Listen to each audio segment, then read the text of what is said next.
Top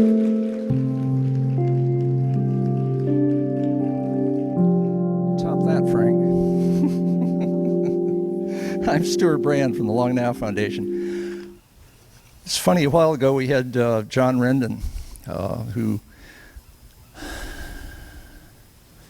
gave a talk a year ago, and everybody assumed he was a conservative because he was doing work for the White House. Well, he's done work for the last 5 White Houses and probably will do work for the next 5. And he was a hard-over Democrat, basically born that way and will stay that way. Frank is my favorite kind of conservative. I used to know Herman Kahn, and Herman was wonderful. Frank is wonderful. And one of the reasons Frank is wonderful is, unlike many intellectuals, he will stand up and be accountable for stuff he's said and thought, and revisit it, and engage in what's called intellectual honesty. Frank Fukuyama. That's great.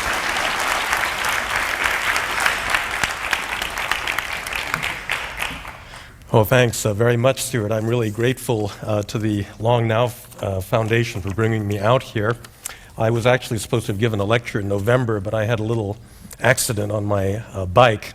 But I'm back on my feet and really glad to be here. When Stewart first asked me to speak in this series, he said, this is a series on long-term thinking, and can you talk about anything? And I thought, and, you know, most of what I do is pretty policy-oriented towards the next 6 months to 2 years. And I said, well, probably not. And then it occurred to me I'd written this book a while ago called The End of History and the Last Man. And I thought, well, yeah, actually, that does fit in to the overall framework of this series pretty well. And I have been thinking about this consistently ever since I wrote the original article with that title 17 years ago. So maybe we could talk about that. So that's what I'm going to speak to you about today. So what I'm going to do is first, since there's been a lot of misunderstanding about this, I'm just going to restate what the end of history was all about. And then I'm going to go through 4 different objections. Every conceivable objection to this theory has been raised by one person at some point over the years, but I want to deal with the ones that I believe are the most cogent, and quite honestly, they're ones that I don't necessarily have answers to. And for all I know, the theory could be complete bunk and will be disproven. And in fact, I'll give you several empirical tests for whether the theory is correct or whether you'll be able to see that it's correct as we go through the lecture. And the 4, just to give you a little heads up, the 4 objections first has to do with radical Islam and its rejection of modernity. Second has to do with the lack of collective action and accountability and basically democracy at an international level. The third has to do with the problem of poverty, about how you get on the modernization escalator. And then the 4th has to do with technology. Now, let me go to the question of what the end of history was about. In about 10 days, I'm going to get on an airplane. I'm going to go to Japan to give a couple of lectures. And then after about 10 days in Japan, I'm going to fly down and spend a couple of weeks in the highlands of Papua New Guinea. Now, between Japan and Papua New Guinea, you basically get the 2 ends of the development spectrum, at least as it exists in today's world, from a society in the highlands where you actually have certain pockets or tribes that have not seen the next tribe over in PNG, much less a European or an Australian or a Japanese or anyone else. It was a society that was completely acephalous. There was no state, and many of the people in the highlands are still basically living at a hunter-gatherer level of existence. And then, of course, Japan is Japan. So the question is, there was a certain period in human history when virtually the whole of the world looked like Papua New Guinea. Everybody was divided up into these little groups of 50, 60 people, very isolated, without technology to produce agriculture, without higher forms of political organization. Today, increasing parts of the world look like Japan. China, the largest country in the world, is hurtling in that direction. And the question that this raises is, Is this a coherent process, and is there a reason to think that the kind of modernization that takes you from the level of Papua New Guinea to the level of Japan is actually driven by deeper social, economic, historical forces, or is it all just a big accident? Could we all return to the status of being Highlanders at some point in the future? And is there any particular reason to think that the kinds of political systems we see around us have this kind of deeper historical meaning? Now, this is basically a theory about modernization. I guess that's the simplest way to explain it. And of course, modernization is something that virtually every intellectual believed in over the past, I would say, 150 years. And in fact, in the years prior to the 1980s, a large majority, I would say, of progressive intellectuals believed not only that there would be a progressive modernization as human societies evolved, but that there was also an end of history. And the end of history would be some form of communist utopia. And when I wrote my original article in 1989, I made a very simple observation, which was that I, too, like all of the Marxists, believed that there was this progressive history that was propelling societies to different and more complex levels of social organization, but that it didn't look like we were ever going to get to communism. That whatever seemed to be at the terminal point of this modernization process was some version of a market-based economy and some version of liberal democracy. And so it was actually a fairly modest thesis that we would be getting off this train one stop earlier than most people had anticipated. And so it was not an outlandish thesis in terms of the way that people had thought about human history, but it did seem to reflect to me what were the big developments at that time. Now, in terms of universal histories, of which Marxism is a variant, there have been a lot of them written in history. A lot of them are Christian, because the Christian Bible actually talks about a beginning of history in the Garden of Eden, or the creation story, and it talks about an end of history when God's kingdom arrives. And in a certain sense, Marxism was a secular version. It really, in a sense, took Hegel to say that what we have in the human historical process is something like the story of the Christian Bible, except played out in increasingly secular terms, and that was a story that then Marx continued. You can actually enlarge the story because the kind of human history that I am going to talk about has not been in existence for more than about 10,000 years. Bob Wright wrote a book a few years ago called Non-Zero, in which he actually tried to place all of human history in a history of the biosphere in general, in which he noted that there was this very long-term, over the course of billions of years, an evolution as you went from prokaryotes to eukaryotes to multicellular organisms, where individual single-celled organisms learned to live with each other and cooperate in multicellular beings, and then so on up the evolutionary chain. I'm not going to get into that part of the story, but it is possible, if you take a sufficiently long perspective, as I guess we're supposed to do in this series, to see that actually human evolution and the evolution of human societies does take place in a much broader evolutionary story that includes non-humans as well. Now, the main person who has raised a systematic objection to my version of the end of history, my version of modernization. That is to say that there is a universal process of modernization that sooner or later most societies will arrive at, is actually my former teacher and still a friend, a good friend, Samuel Huntington, who wrote a book a few years after the end of history called The Clash of Civilizations.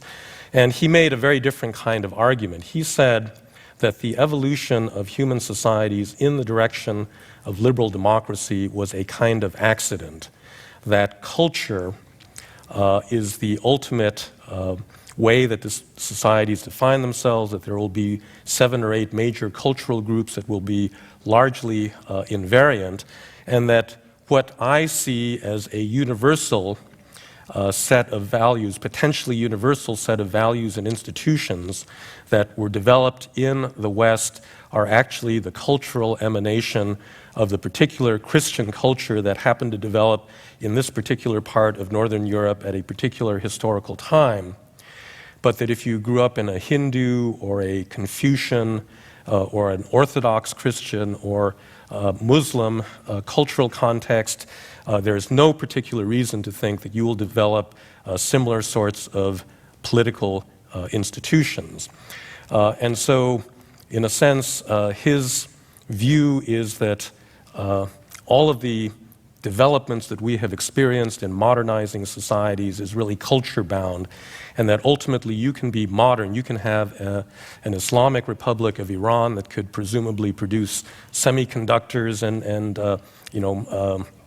very high-quality cars, and yet be ruled by a system of mullahs where authority comes out of the Quran, because culture is, as I said, the ultimate defining characteristic of societies that will not be overcome by the integrating forces of modernization. Now, I have a interlinked series of arguments about why, if you step back a little bit and take this long perspective, why should we think that history is directional as opposed to being simply cyclical or just random, one damn thing after another? And I would say that probably the one social phenomenon that guarantees that you're not going to have a random or a cyclical history is the accumulation of knowledge related to modern science and technology. Because if you think about social phenomena, the one thing that is cumulative and is not something subject to periodic loss, unlike, let's say, the arts or literature or even particular forms of government, is the steady accumulation of knowledge that is driven by human curiosity and human desire to be able to master and manipulate the external world. Now, I would say that at one end of this machine that I would construct, you would put the development of science and technology as the driver, and it's connected by a drive shaft to economic development, because economic development is determined by the horizon of technological possibilities made possible by any given level of technological development. So the world of coal and steel or of the steam engine produces societies that look a certain way. You start urbanizing, you start developing an industrial working class, you have highly centralized larger states.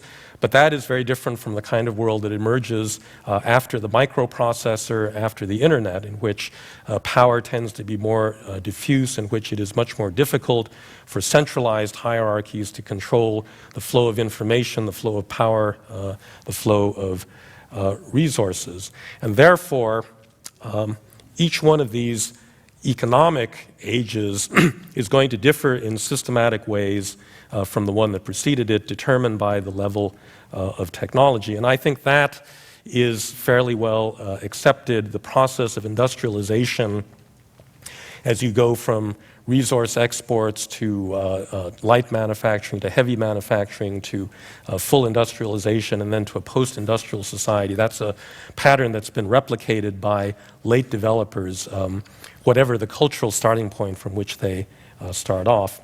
Now, so the engine is science and technology. You have economics, and then there's a much more loose set of connecting rods that tie the economy to politics. It is the case that there is a very strong empirical correlation between high levels of economic development and liberal democracy. Now, Huntington would say that this is simply accidental, that it just so happens that the Christian West modernized first, and therefore this correlation between wealth and democracy is a byproduct of this cultural phenomenon. But it is still striking that even outside of Western, the bounds of what we call Western society, including countries in Asia, this very interesting pattern has emerged where at about $6,000 per capita income, which is about the level that Taiwan and Korea achieved sometime in the early 1980s, you get the development of an industrial working class, urbanization, much higher levels of education, universal literacy, the development of a professional class, a complex civil society, and the development of a propertied middle class, or a middle class defined in terms of its ownership of property. And all of these things have been linked in various ways to the emergence of political demands for participation in systems. There's no question that you can have authoritarian modernization at very rapid rates. This is what South Korea, Singapore, China today have all done. But at a certain level of wealth, it seems that there's a change in the nature of the society that seems to demand greater involvement and accountability in the way that governments function, which is what we call political democracy. So the first two parts of the machine are connected fairly rigidly, but the second part is a pretty wobbly connection. There are very rich societies like Singapore that aren't democracies, and there are relatively poor societies like Costa Rica or India that are democracies. So it's not a perfect correlation. Now, at the far end of this machine, you get, I don't know, things connected by strings or something.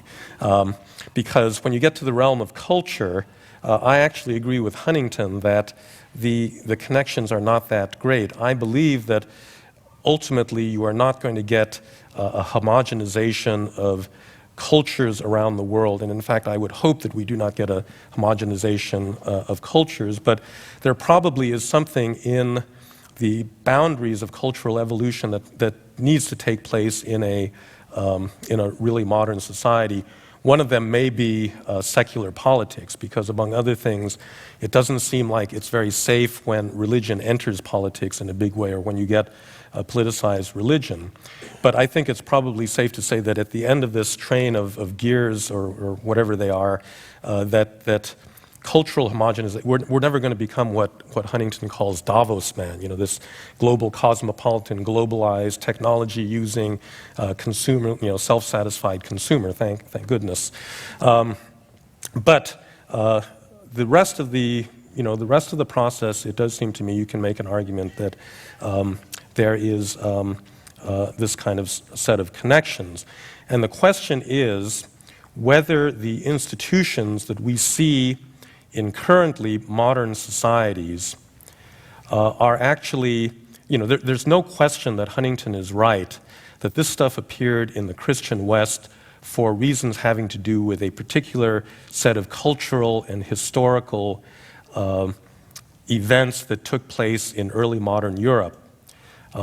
Democracy, universal human rights is in a way, as many philosophers, Tocqueville, Hegel, Nietzsche, have all said, it is a form of secularized Christianity. Our doctrine, contemporary doctrine of human rights, comes ultimately from the Christian doctrine of the universal equality of human beings under God based on their possession of certain divine attributes like choice, all right?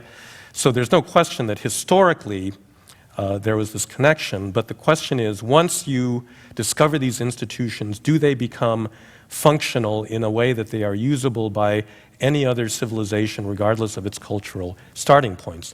The scientific method was invented by René Descartes and others in Europe at a certain historical point, but once it's discovered, it's invariant whether you're African or Asian or Latin American. The scientific method becomes a kind of universal possession. And so the question is, are liberal democratic institutions, market institutions in the economy like that, or are they, as Huntington would argue, culturally bound? And I believe that even with all of the sometimes terrible political events that have happened since I first wrote this article back in 1989, right as the Berlin Wall was coming down, that basic story about modernization is still on track. it is very fashionable. I don't know, maybe it's different here in San Francisco. In Washington, it's very fashionable to be pessimistic about everything. And a lot of people, like the intelligence agencies, are paid to be pessimistic. And so you focus on terrorism in the Middle East, but we are actually today and over the past 5 years have been living through one of the most remarkable periods in global human history where there's not a single region of the world that has not been experiencing sustained growth. And the two largest countries in the world, China and India, are leading the pack in terms of growth rates. Now, obviously, there are downsides to this, global warming and all sorts of, perhaps unsustainable trends that we've started. But in terms of people being lifted out of poverty, you've had several hundred million in that category over the past 20 to 25 years because modernization has been very successful in many, many parts of the world. And so I think the basic storyline of human development is still very much with modernization. The question is, does that modernization then require liberal democracy or not? And here you've got these really two interesting social experiments going on, which are Russia and China. Because Russia and China are both modernizing, growing economically, but basically under authoritarian regimes. I mean, in Russia, you've got elections, but basically no horizontal accountability in the political system. And in China, you've got a fully authoritarian system that suppresses dissidents, censors the internet, does all of these other sorts of things. So I told you I would give you a way of testing whether I'm right or not. So one easy test is, all you have to do is wait 20 years, and then you can write to me. But hopefully I'll be around. 20 years, you can say, which of these systems has democratic modernization at a lower level like India or at a high level like Europe and the United States and Japan, has that proved to be politically stable and successful and economically productive, or do these authoritarian modernizers prove to have certain long-term advantages? I will make the bet on the side of the liberal democracies because I believe that modern political systems have to be accountable. You cannot have good government without feedback loops built into the political system. And as societies become more complex, as they do more things, and as governments do more things, those feedback loops, those accountability mechanisms become more and more difficult. So that if people cannot protest the fact that a chemical factory is dumping very toxic chemicals into the Amur River, as happened in Harbin a couple of years ago, you are going to have a less successful society than one in which those kinds of accountability mechanisms exist. But it's a test, and I'm no prophet, so we'll have to see how those experiments work out. Now, let me go through the 4 objections to the theory. In a way, the existence of China and Russia constitute in themselves a kind of objection. But let me go through the other ones. So let's begin with Islam. Or not the religion Islam, but the phenomenon that we've seen, particularly since September 11th, of a very radicalized Islamist ideology. Many people have said openly, this is a refutation of the end of history. Radical Islamists, Osama bin Laden, the Al-Qaeda folks, do not want modernization in any way, shape, or form. Not only don't they want liberal democracy, they don't want a modern consumer society. And so they are very determinedly stuck in the Middle Ages. Now, I have always felt, even after September 11th, that this is actually giving these groups too much credit because, in fact, with the one complicated exception of Iran, certainly none of the Sunni groups have succeeded in coming to power in a single country. And in those places where they have succeeded, Saudi Arabia, Afghanistan, Iran, this is not for anybody else that is not an alienated Muslim living at the fringes of a Muslim society. These are not successful models of development that other people around the world want to emulate. And the desire to promote this kind of political Islam really does not, it's not something that's typically felt by people that are not culturally Muslim to begin with. Now, the deeper question that's been raised by a lot of scholars is whether there are permanent cultural obstacles to modernization, either in the economic or in the political form, and that somehow this one particular cultural group represents a particularly severe obstacle. My general view of that is it's extremely unlikely that this is true, that there is really, as far as I can see, no inherent reason in the religion itself, Islam, to think that in a Muslim society cannot modernize economically, and in fact you've had several fairly successful cases of that, like Turkey and Malaysia or Indonesia at a lower level of development. And I also think there's no particular reason why a Muslim society cannot create and sustain a liberal democracy. And again, you've got a number of examples. Again, Turkey, Mali, Senegal, Indonesia since 1997. So the question is really, what is the radical rejection of modernity being driven by? And here I would say it comes less out of the religion Islam per se, because Islam as a religion, it's very legalistic, it's very rooted in local traditions and customs that define and ascribe to individuals their particular identities. But what's very interesting about the people in the contemporary world that tend to be attracted to these Islamist or jihadist groups is that they actually are not people living in traditional Islamic societies. They are people living at the fringes of Western societies. Sometimes that's the case when they live in Western Europe in Muslim minority communities, as was the case of Muhammad Atta or Muhammad Bouyeri, who killed the Dutch filmmaker Theo van Gogh, or the July 7th subway bombers in London. Sometimes the alienation comes when the modern world comes to visit people in the Middle East in the form of internet, television, the Western cultural onslaught that we associate with globalization. And I would argue that the extremism you see is actually the result of actually what is a fairly familiar loss of identity for people that are caught in this cultural no man's land between traditional societies and successfully modernizing societies. It's quite interesting that successfully modernizing societies like India and China do not produce this kind of terrorists, but they really come more out of a stratum of people that have been exposed to modernization but have not gotten on the train successfully. And this actually, I think, makes the phenomenon something.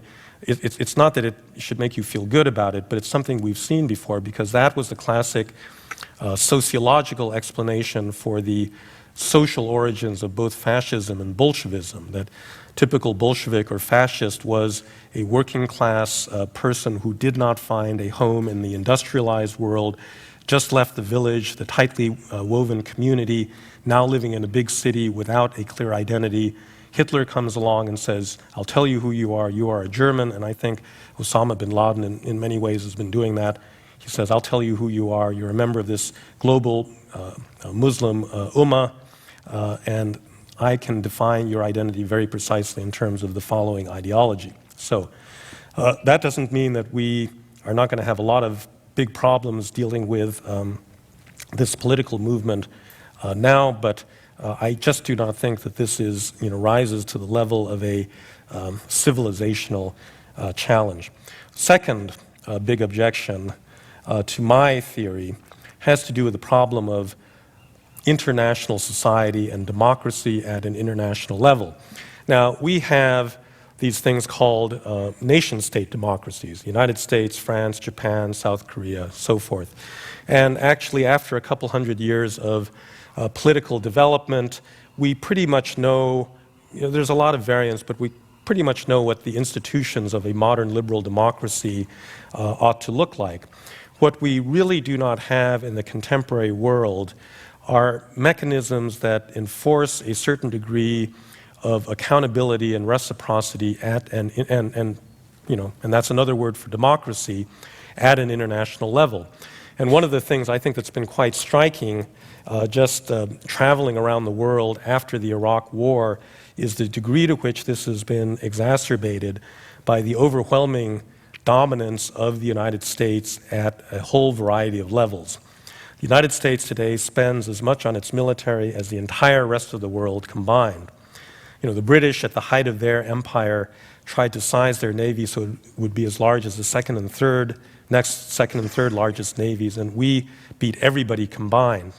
And that hegemony is true at a political level. We can overturn regimes 8,000 miles away. We can, in economics, the dollar continues to carry very great weight, and culturally the United States is very hegemonic.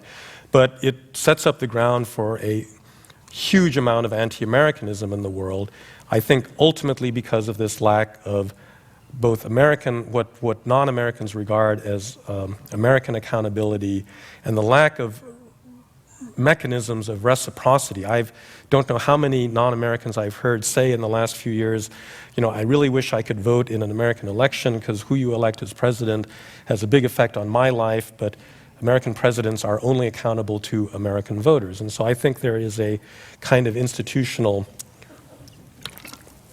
problem there.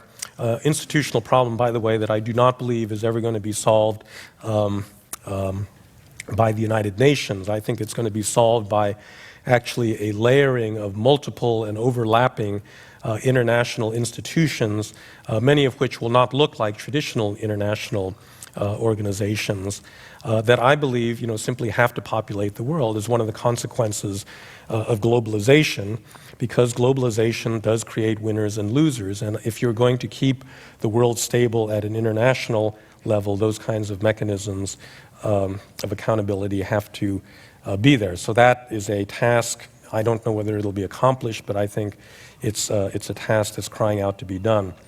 Third objection has to do with poverty and the question of how you get on this economic escalator to begin with. I mentioned earlier that the correlation between a relatively high level of economic development and liberal democracy is, as far as, I'm just a social scientist, I'm not a natural scientist, but as far as we social scientists go, it almost qualifies as a law that these two things are pretty well linked.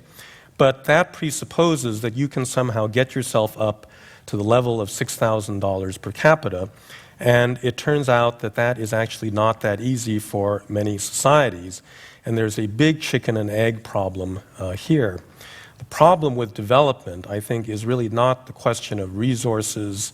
It's not needing an external big push a la Jeffrey Sachs. It is a question of institutions.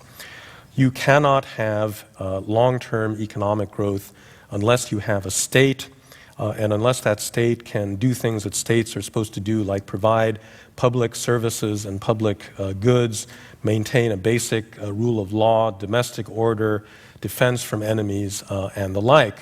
And I think if you look around the world today, you'll see that those parts that have successfully developed had relatively strong states in their pre-modern periods, and it was only a matter of getting the policies right that then allowed them to take off. So the state, in many respects, in China was more ancient than it was in Europe. You go all the way back, 3 and 4 centuries, and you still had things that looked like centralized administrative apparatuses with bureaucrats and taxation and cadastral surveys and all those sorts of things that states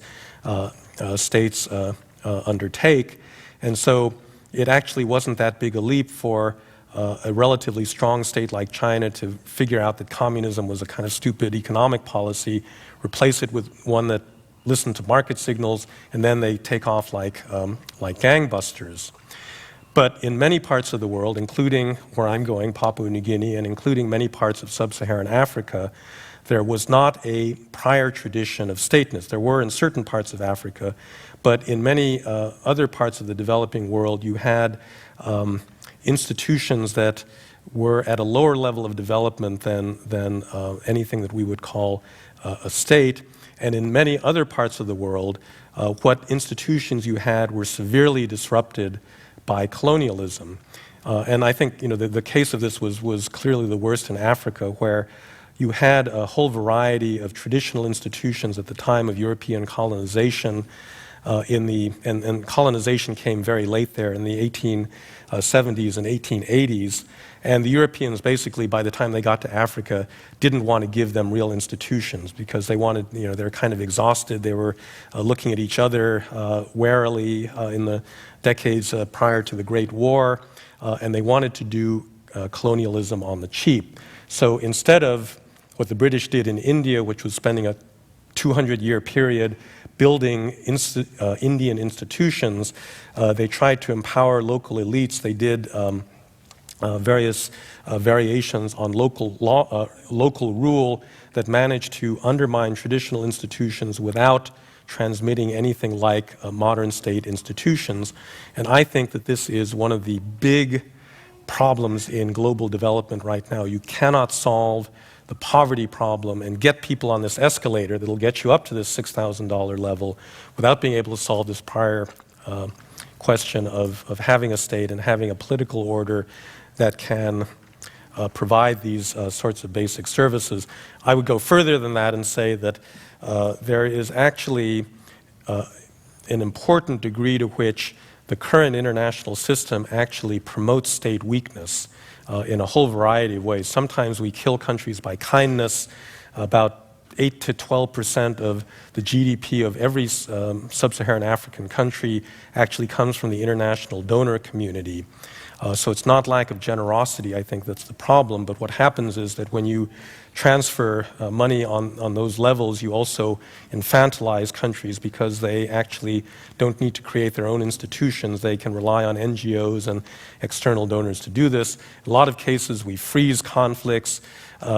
Europe went through, in its historical evolution to its current 20th century stage, it went through actually 3 separate stages of evolution. There's a stage of state formation, which was a bloody period. European rulers fought each other to create territorially coherent spaces, political spaces. A lot of that required basically ethnic cleansing to make sure that they were relatively homogeneous. A process that really continued up through the late 20th century. Excuse me.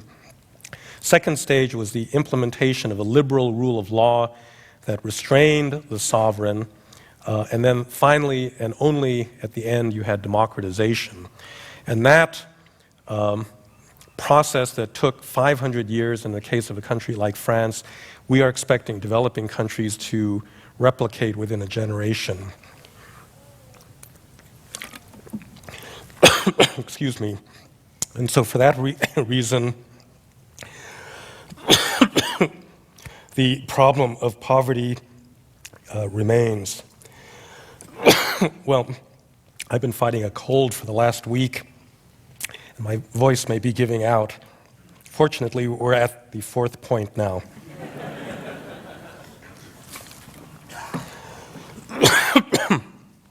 The last point is technology. As I said, the historical process is driven by the unfolding of modern science and technology. Up till now,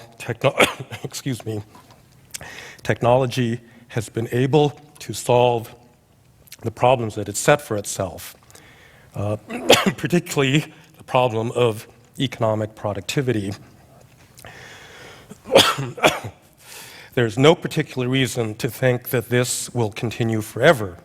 And we have certain technological developments that could obviously end modernization tomorrow.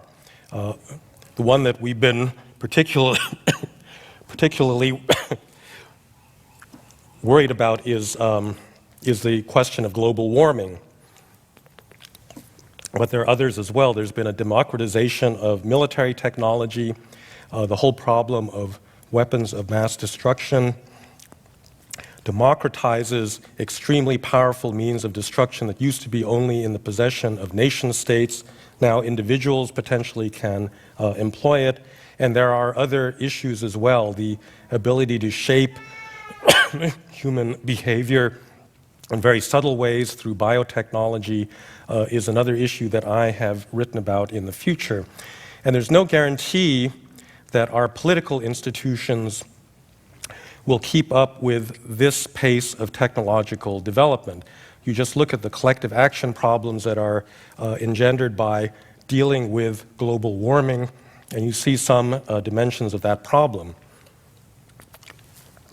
And on this fourth point, I give you no particular assurance. I cannot predict whether the growth of the institutions at an international level will meet these requirements or not.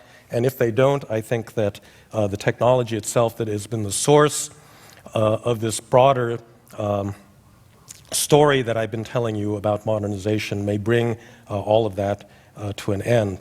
Now, I just want to end by saying the following. I have been accused of being a kind of Marxist, and of course, the end of history was a Marxist concept, and as I said, I was just getting off one station early. But I think that I am quite different from most Marxists in the sense that I do not believe that there are iron laws of history. I do not believe that any of the forces that I have described that would tend to create a long-term process of modernization or a universal history, as I've described it, lock societies in. Agency, individual human agency, is extremely important. If particular battles had not been won, if particular politicians had not gotten elected or had not taken power in a coup d'etat, the entire subsequent history of those societies could be written very differently. I believe, as does Bob Wright, that in the end there are certain equilibrating mechanisms in human societies, so that if an invention is invented in one society and then squelched as the rifle was in early Tokugawa Japan, it eventually will get out because it confers an advantage, and there will be a process of defensive competition as societies interact with each other. That means that none of these inventions can ever be suppressed for terribly long, but it doesn't mean that in the meantime you can't have tremendous variation simply based on the kinds of political choices that we as citizens or we as politicians or we as government officials make. So the fact that I still believe that there's such a thing as history does not relieve any of us from our responsibilities as individuals to be political participants, because we, in very important ways, can continue to shape our political futures. I'm not going to take any more risks with my voice completely going out, so maybe I'll just stop there and we can just take questions. But thank you very much for your attention.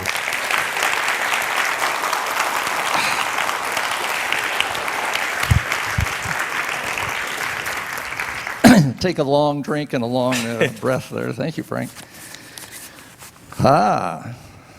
From Dan, there's a question in red ink. Raise your hand if you're Dan with a red ink.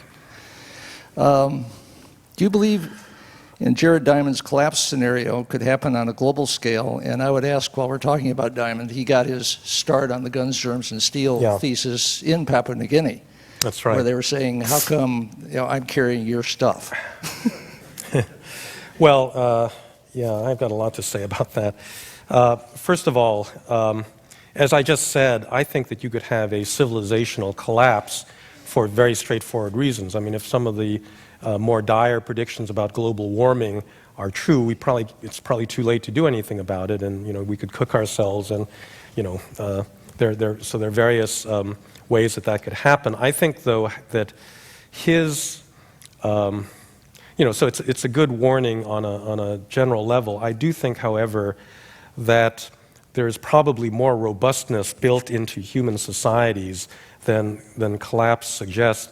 I reviewed that book, actually, and I was struck by the fact that half of his cases took place in these extraordinarily marginal environmental niches where human beings were probably never destined to live in any event. And so the fact that they all died out of these little islands in the South Pacific that really couldn't sustain vegetable life of any sort is probably not a big accident.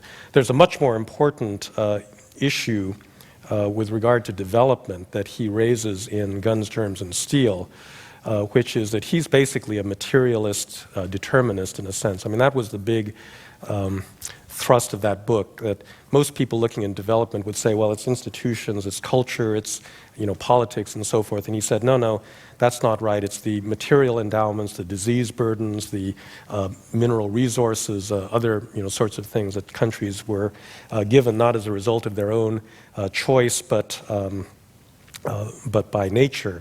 And this is actually, among development economists, led to a big argument because Jeff Sachs, among others, has taken this up and argued that the real reasons for the lack of development in places like Africa is essentially disease burdens, malaria, and things that are really beyond the control of the particular societies, and that institutions are simply a function of getting richer. And there's another school which I actually adhere to that says it's the other way around, that you can create modern societies in very inauspicious places. Singapore is in the tropics. If you have the right kinds of institutions, and without boring you with that whole argument, I think that in a way the Collapse book began to recognize the importance of some of these non-material factors in development to a much greater extent than the first one did, which I think was that was an important change. I get the sense you take global warming more seriously than you used to. I never didn't take it seriously. It seems to me that even if you think that it's not, the science isn't there, it's still a matter of risk, and given the consequences of betting wrong on this, it probably pays to hedge, so I don't know what the problem is. So you've been looking at Islam because it's one of the 4 questions raised about your thesis. Do you think that Islam can have basically what amounts to the equivalent of the Protestant Reformation in a period of time that will be part of your 20-year time frame? Well, not the 20-year time frame, I would suspect. There's a very interesting parallel between radical Islamism and the Protestant Reformation. There's a French Islamicist, Olivier Roy, who wrote a book about 3 years ago called Globalized Islam that made this very interesting case that he said, that a lot of people have complained that there's no Muslim Luther to set about a more liberal form of Islam. And Roy argued that maybe the Muslim Luther is living among us and his name is Osama bin Laden. And the reason for that is actually quite evident once you think about it. The Protestant Reformation was not a liberal revolution. John Calvin ran a very authoritarian, very intolerant city in Geneva, and the Protestant princes in Central Europe were not fighting for pluralism. They were fighting to impose their particular brand of Christianity on everybody else. But it did create the grounds for modern individualism because Protestantism separated belief from actual practice and made it something internal. And Law's argument is that, in a way, that's what's happening in the Muslim diaspora. If you're a Muslim in Britain, surrounding society does not endorse your religiosity, and it has to become something internal. And so maybe that plus another 100 years of conflict in the Muslim world will lead to similar conclusions as happened at the end of the early modern period in Europe. But that's really long-term thinking. Robin has a question. Where's Robin? Right here. The other part of your book's title is "And the Last Man." Right. And you describe the end of history as being populated by these sort of sublimated, pallid men without chests, all lawyers and bureaucrats. Has your view changed? Does modernity have to be that way? Well, the end of history, the fellow that wrote about this most cogently was Alexander Kojève, who was a Russian-French philosopher that did this very influential seminar in Paris in the 1930s and 40s. And of course, his view, which I would agree with, was that the end of history is really represented not by America, but by the European Union. and then he went on to become a bureaucrat in the European Union. And I think actually the European Union today represents, the end state of the end of history much more than the United States. I mean, Americans, we're actually quite militaristic. We love 4th of July parades, and we like our army, and we launch wars and do all sorts of things that last men really don't do, whereas Europeans actually, believe that they're in this post-national period where the big problem is sovereignty and national selfishness, and that they're creating this, this home for the last man called the European Constitution, where you get beyond all of that stuff. San Francisco, you may know, is planning to join the European Union. Schwarzenegger is making the connection. You spoke about France taking 500 years to do something, and Singapore and Dubai have been attempting the same thing in much shorter time. Eric has the question: when that happens, do places like Singapore and Dubai have a long-term effect on neighboring regions, particularly with respect to groups resistant to modernization in those regions?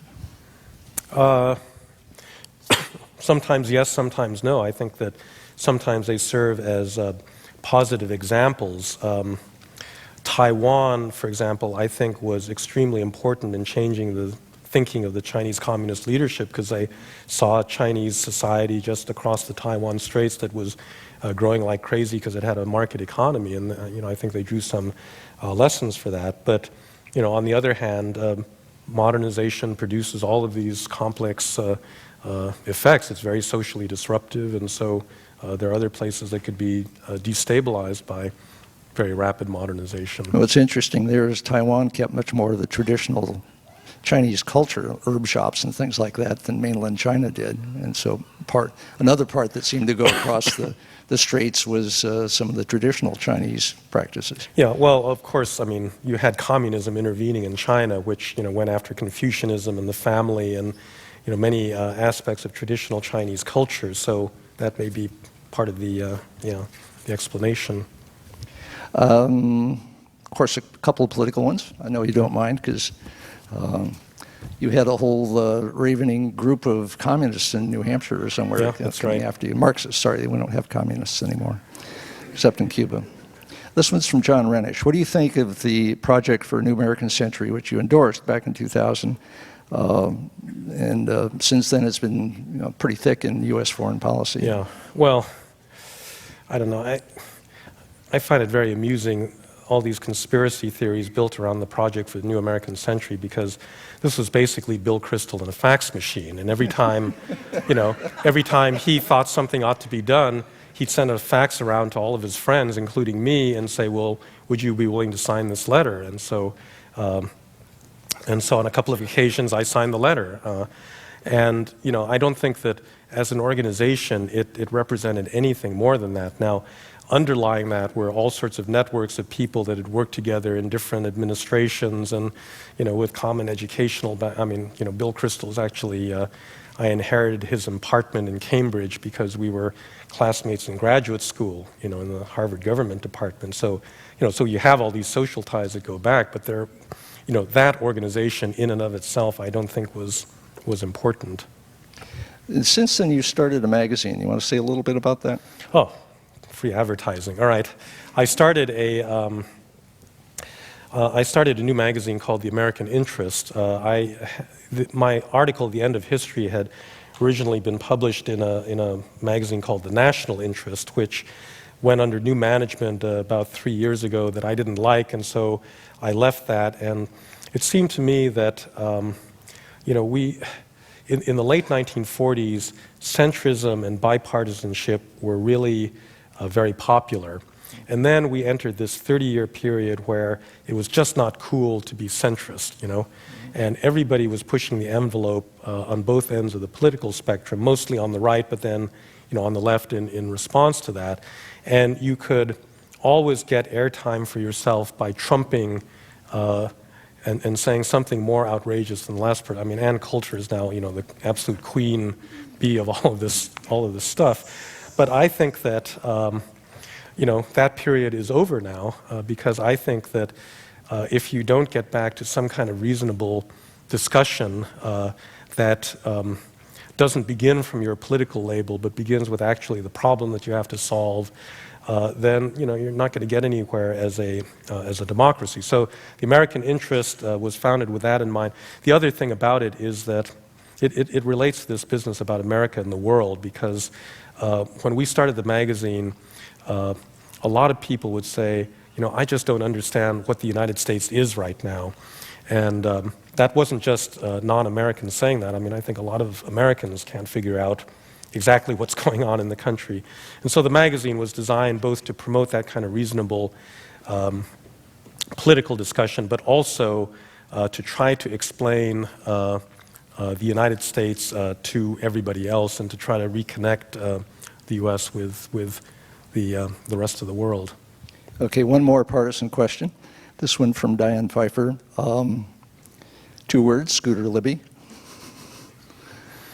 The explanation, as I understand, you were an advisory committee member or something in support of him, and an old friend. Well, I'll come clean. I worked for Paul Wolfowitz on 2 occasions in the Arms Control Agency in the mid-1970s, and then where I met Scooter was when I worked for him on the policy planning staff in the early 1980s in the White House. And so I've been a friend of Scooter's for the last, you count the years since 1981. Mm-hmm. And then he went on to do the things that he did, and then he got into trouble, and he called me up and said, would you be on my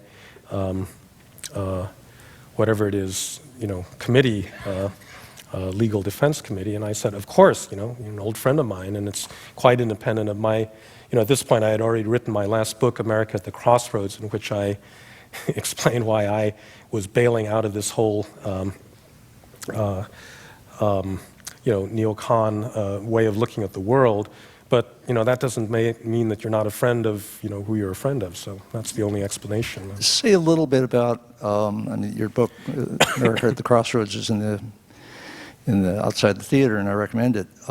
Just say a little bit about what your critique of neocons came to be, and maybe where it is this very minute. Yeah. Well, that'll trigger a whole new tape here. But I'll give you the 3-minute version of it. Sure. We got other stuff here. No, I mean. Part of the reason I wrote that book was that I did not think that, neoconservatism goes all the way back to City College in the late 1930s, and all of these very radical groups, some of them Trotskyite and some of them Stalinist, that inhabited the alcoves of the cafeteria there. And they all, there were people like Irving Howe, Irving Kristol, Daniel Patrick Moynihan, Nathan Glazer, Daniel Bell, Seymour Martin Lipset, people that became absolute giants as academics and as public intellectuals in the next generation. And I thought that it was too bad that a movement with this kind of pedigree was being associated with advocacy of the Iraq War, because there were other principles that they had talked about that I think would not have necessarily led to that, among which were a very great cautiousness about social engineering. The Irving Kristol magazine, The Public Interest, was all about the potentially negative effects of social engineering when it came to American domestic social policy, and it just struck me that a group of people with that kind of pedigree would then want to engage in one of the biggest social engineering projects you could imagine in the Middle East. Biotechnology, sometimes you sound a little bit like Bill Joy. Uh-huh. The democratization of weapons of mass destruction, biotechnology that may be coming in to alter human nature itself and moving at a speed faster than you think the political process can keep up. Want to see a little more about that? Yeah, I don't foresee inevitable doom here, because in the past our institutions really have adjusted to take account of these new technologies. It's always, Deborah Spar wrote this book called Ruling the Waves a few years ago, where she actually looked at radio and television and a whole bunch of technological innovations. And, first few years say, oh, it's completely unregulable, and then eventually they figure out how to regulate it, and then it comes under, greater control. And so I expect that process to continue, but I think that there are going to be some, difficult dimensions of this, particularly in biotechnology, because so many of the things that trouble me about it are also the things that are great, that make it good.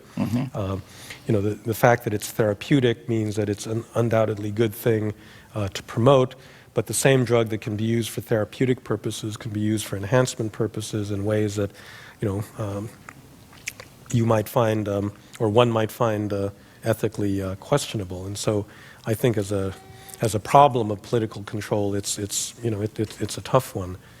But I'm not necessarily a pessimist about this. Even in the case of nuclear weapons, I think that we created this miracle. I mean, the non-proliferation regime. If you look at the writing on the bomb in the period right after 1945, people were predicting that there would be nuclear wars and 50, 60 nuclear states within a generation.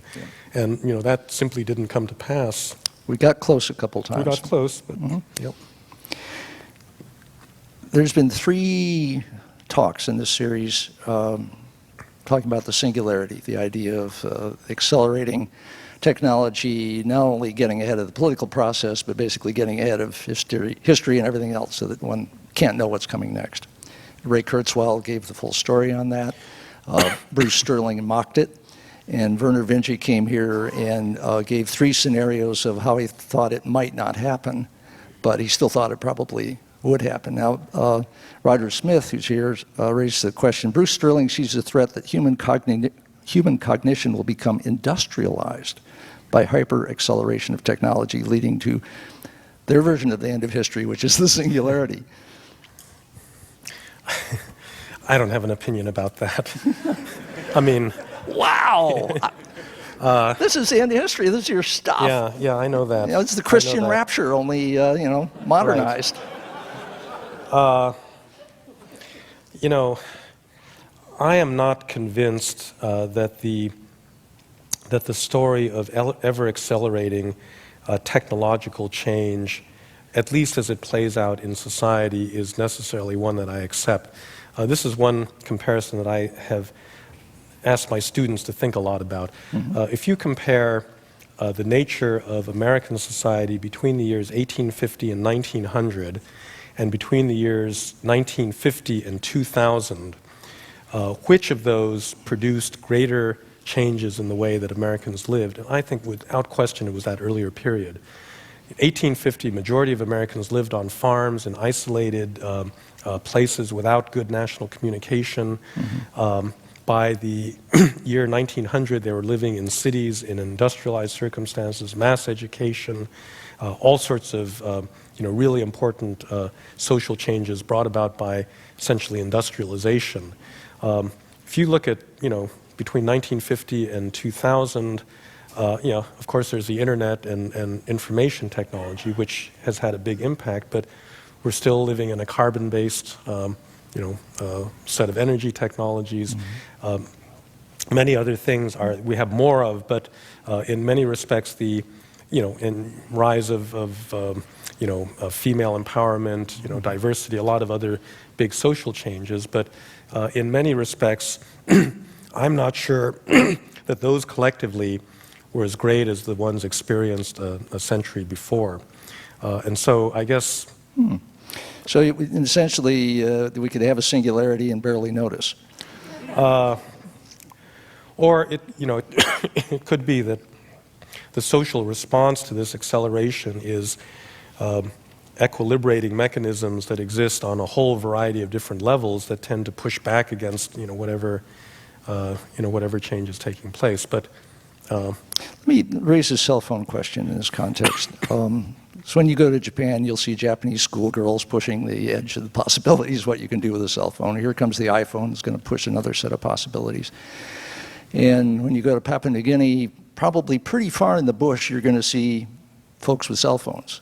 And the numbers we're hearing now is that about 3 billion people have cell phone connectivity. In the developing world, you can get a cell phone or access to a cell phone for $10. Yeah. And everybody's using it. And it's a thing which cuts right through all of this poverty stuff, all of this failed state stuff, a whole lot of the things which you've laid out as kind of the defining forces here. One question I guess I would put to you now, and then maybe it would be fun to do it again after your trip. Where do you think cell phone plays into your story of the coming of liberal democracy? The cell phone and other information technologies of the past generation have broadly been good for liberal democracy because I think, broadly speaking, they tend to diffuse power rather than to concentrate. I think the steel and iron and coal age was probably bad for democracy because economies of scale tended to centralize power and so forth. So on that kind of very abstract level, I think that's the case. But as I understand the idea of a singularity, you have one set of technological developments that then produce results that are really not linear and very unanticipated and so forth. And I would be astonished if the cell phone revolution created a real state in Papua New Guinea in 25 years or solved the poverty problem in Africa. There are certain dimensions of those problems that I think that or maybe technology we don't know about could address. But my understanding of the sources of development is that it is so complex and it is so much based on an interlocking of a lot of different factors that there are very few times when you just turn one knob and then the whole switchboard lights up. Yeah, that's fair. We should honor this we'll bearing in your voice. One more question. This one's from Kevin Kelly. After universal values are reached for most of the world, what's next?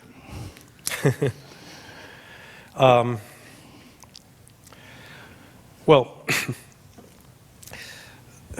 there's actually a part of this that I think is here and now, which is really, in a way, the problem of the last man, that even in modern liberal democracies, we have a very thin moral community. That's, we're pluralistic and tolerant.